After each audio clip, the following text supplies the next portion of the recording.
കലികാല വരദാന സന്തതികളെ മാപ്പ്. നിങ്ങളെ ആരെയും ആക്ഷേപിക്കാനല്ല ഈ വയ്യാഴികയിലും ഈ എപ്പിസോഡ് ഞാൻ ചെയ്യുന്നത്. റാന്നിയിലെ ബിച്ചു ചെറുക്കാരൻ, നമ്മുടെ സ്വിറ്റ്സർലൻഡിലെ തോമാച്ചൻ, അദ്ദേഹം സമൂഹ മനസാക്ഷിയോടൊരു ചോദ്യം ചോദിച്ചു. തന്തയ്ക്ക് പറഞ്ഞവൻ അവൻ്റെ പൈതൃകം മറക്കത്തില്ല എന്നുള്ള ആശയം. ആ എപ്പിസോഡിൻ്റെ ലിങ്ക് ഞാൻ ഇതോടുകൂടി അറ്റാച്ച് ചെയ്യാം. നിങ്ങളത് വിശദമായിട്ട് 1-2 തവണ കേൾക്കണം. ഇതാരെയും വ്യക്തിപരമായിട്ട് പറയുന്നതല്ല, ഒരു പൊതു സത്യമാണ്. എൻ്റെ വലിയ അപ്പച്ചൻ മാത്തൻ വർഗീസ്, അദ്ദേഹത്തിൻ്റെ അപ്പൻ്റെ പേര് മാത്തൻ എന്ന് മാത്രമേ എനിക്ക് അറിയത്തുള്ളൂ. അതിൻ്റെ കൂടെയുള്ള എൻ്റെ പേര് എനിക്കറിയത്തില്ല. വല്യപ്പച്ചൻ്റെ അപ്പച്ചനെ എനിക്ക് അറിയത്തേയില്ല. പേരുമില്ല, നാളുമില്ല, ദൈവസത്യം. ഞങ്ങളുടെ അപ്പച്ചൻ പറഞ്ഞു കേട്ടിട്ടില്ല. ഇതാ ഓരോ കുടുംബത്തിൽ മുത്തശ്ശൻ്റെ അപ്പനെ അറിയാത്ത, മുത്തശ്ശൻ്റെ മുത്തശ്ശനെ അറിയാത്ത നമുക്കെന്തോ പൈതൃകം. രാഷ്ട്രത്തിനും അതാണ് നഷ്ടപ്പെട്ടേക്കുന്നത്. രാഷ്ട്രത്തിൻ്റെ പൈതൃകം, രാഷ്ട്രീയ പൈതൃകം. എന്താ ഇവിടെ സംഭവിച്ചത്? മതത്തിൻ്റെ പൈതൃകം. എങ്ങനെ ഈ മതമുണ്ടായത്? ആരാ ഇതുണ്ടാക്കിയത്? എന്താണ് ഇതിൻ്റെ ആശയത്തിൻ്റെ പിറകിൽ?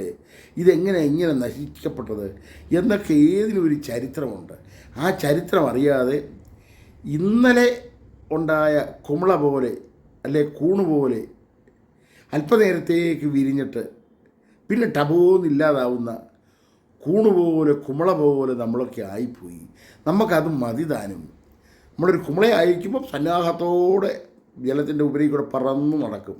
ടബോന്ന് പൊട്ടിപ്പോയാലോ, ഞാനുമില്ല, ഞാനെന്ന കുമളയുമില്ല, ഞാനായിരുന്ന നദിയെക്കുറിച്ചുള്ള എനിക്ക് ഓർമ്മയുമില്ല. ഇങ്ങനെ ഞാനെന്ന ഭാവത്തിൽ ഉണ്ടാകുന്നു, ഞാനെന്ന ഭാവം ഇല്ലാതാകുമ്പം ജീവികളുടെ അവൻ്റെ ജീവിതം നിലച്ചു എന്നാണ് തോന്നുന്നത്. ചുമ്മാതായില്ലായിരുന്നു. It is a continuous chain of thoughts. മനസ്സിൻ്റെ നിരന്തരമായ ഒരു യാത്രയായത്. അതാണ് ക്രിസ്തു പറഞ്ഞ, അബ്രഹാമിന് മുമ്പേ ഞാൻ ഉണ്ടായിരുന്നു. കേട്ടവർക്ക് ശുദ്ധ പോക്കൃത്തരവും തോന്നിക്കാണും. അതാ സത്യം. അനാദിയാ നമ്മളെല്ലാം. ഈ നദി പോലെ ഈ ഓരോ നദികളും ഇവിടെ ഉണ്ടായിരുന്നു നേരത്തെ. ഇപ്പോൾ ഒഴുകുന്നത് ആ നിമിഷമേ ഉള്ള നദിയെങ്കിലും അത് അനുസ്യൂതം എന്നും നടന്ന് ഒഴുകിക്കൊണ്ടിരിക്കുക. അവരെല്ലാം ഒന്നു തന്നെ, രണ്ടെന്ന ഭാവമേ ഇല്ല. ഇപ്പോൾ ഈ ഇലക്ഷൻ്റെ ക്യാമ്പയിനിൽ ഇത് പറയാനുള്ള കാരണം, നാക്കെടുത്ത കള്ളം പറയുന്ന രാഷ്ട്രീയക്കാരനും ക്രിസ്തു എന്തെന്നറിയാത്ത ക്രിസ്ത്യാനിയാ ഞങ്ങളെന്ന് പറയുന്ന കുറേ മതാപുരോഹിതന്മാരും രാഷ്ട്രീയ കച്ചവടത്തിനും സ്ഥാനമാനങ്ങളുടെ വിലപേശലിനുമായിട്ട് ജനങ്ങളെ മിസ്ഗൈഡ് ചെയ്യുന്ന ഈ കാലത്ത് ഇതുപോലൊക്കെയുള്ള കൊച്ചു കൊച്ചു ചിന്തകൾ, ഫ്രാക്ഷൻസ് ഓഫ് തോട്ട്സ് കൊടുത്തു കഴിഞ്ഞാൽ ബുദ്ധിയോടെ കേൾക്കുന്നവർക്ക് കുറേ പേർക്കെങ്കിലും വിചിന്തനം ചെയ്ത് രക്ഷപ്പെടാനൊക്കും. അവർ മാനസികമായിട്ട് രക്ഷപ്പെട്ടാൽ അത് വോട്ട് ബാങ്കിന് ഗുണമായിട്ടോ ദോഷമായിട്ടോ എന്നല്ല, രാഷ്ട്രത്തിന് ഗുണമായിട്ട് വരും. നമ്മളെ ഇപ്പം രക്ഷിക്കാൻ മോദിജിയേ ഉള്ളൂ അറ്റ് പ്രസൻറ്റ് കണ്ടീഷൻ. ഞാൻ മോദിജിയുടെ കയ്യിൽ നിന്ന് ചിക്കിലി വാങ്ങിച്ചുകൊണ്ട് പറയുവല്ല. ഇത് ഞാൻ പഠിച്ചതാ. I M A political student.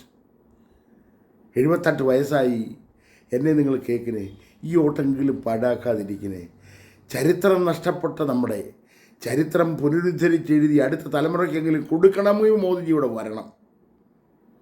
ഭാരതത്തിൻ്റെ ചരിത്രം അടുത്ത തലമുറയെങ്കിലും കള്ളമില്ലാതെ കപടമില്ലാതെ പറയാനെ കൊണ്ട് ഒരു മോദിജി റിയർ റൈറ്റിങ്ങിന് വേണ്ടി ഇവിടെ വരണം. വന്നില്ലെങ്കിൽ ഇതെല്ലാം കപടതയായി പോവും ഇന്ത്യയുടെ ചരിത്രം മൊത്തം. ഇപ്പം കണ്ടോ തൃശ്ശൂർ പൂരത്തിൻ്റെ ഒരു കൊച്ചു സംഭവം, അത് സുരേഷ് ഗോപിയുടെ മണ്ടയ്ക്കിട്ടേക്കുക.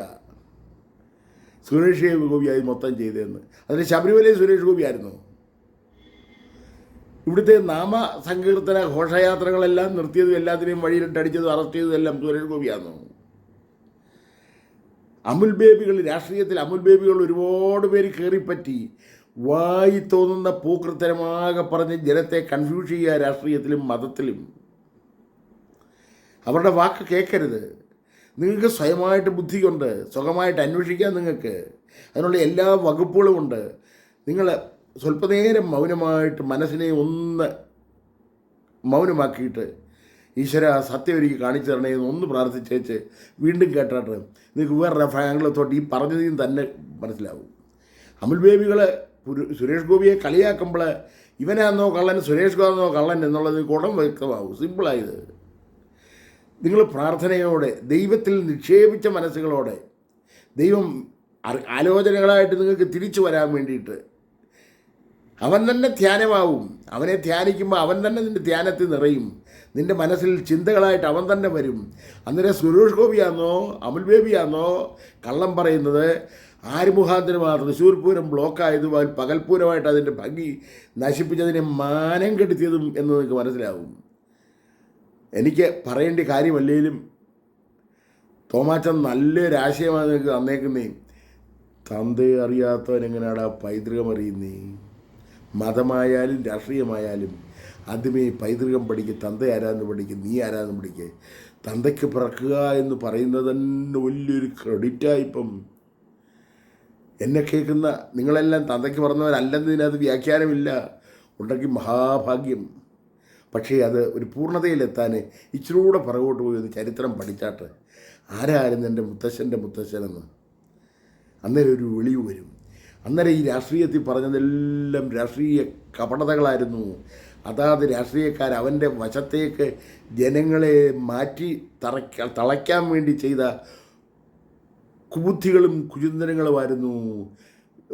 ഇവനെ ഇറ്റാലിയൻ ഭരണാധികാരി ഉണ്ടല്ലോ, കോൺസ്റ്റാൻറ്റിൻ ചക്രവർത്തി, ആ വൃത്തികെട്ടവൻ ബൈബിൾ എഴുതിയ പോലെ ജനതയെ ഇല്ലാതാക്കിയതുപോലെ ക്രിസ്തു പറഞ്ഞത് 90% അവൻ കളഞ്ഞേച്ച് കണ്ട ദരിദ്രവാസിയെല്ലാം കൂടെ പറഞ്ഞതെല്ലാം കൂടെ എഴുതി സെൻറ്റ് പോളുമായി മറ്റവനുമായി മറിച്ചവനുമായി ദാവീദുമായി എല്ലാമായി. ക്രിസ്തു ഔട്ട് ഓഫ് ബൈബിൾ. ചർച്ചിലും അതുതന്നെ. അതുകൊണ്ട് ഇപ്പം കൈസർക്കുള്ളത് കൈസർക്ക് കൊടുക്കുക, ദൈവത്തിനുള്ളത് ദൈവത്തിന് കൊടുക്കുക എന്നുള്ള വീതം പോലും മനസ്സിലാവാത്ത ബിഷപ്പന്മാരാ ഇപ്പോൾ ഇവിടെ ഇരുന്ന് ഞാൻ അവൻ്റെ കൂടെ ഇവൻ അവൻ്റെ കൂടെ. നീ ആദ്യം നിനക്കൊരു സിംഗിൾ ഹോട്ടലേ ഉള്ളൂ മോനെ. നീ കൊണ്ട് കുത്തു പണ്ടാറടങ്ങാനേ. നീ ജനത്തെ എന്തിനാ വൃത്തികേടാക്കുന്നേ? ജനം നന്മ നടത്തട്ടെ. നീ കാരണം ജനം കൂടെ മുടിയണോ? ഈ നാണംകേട്.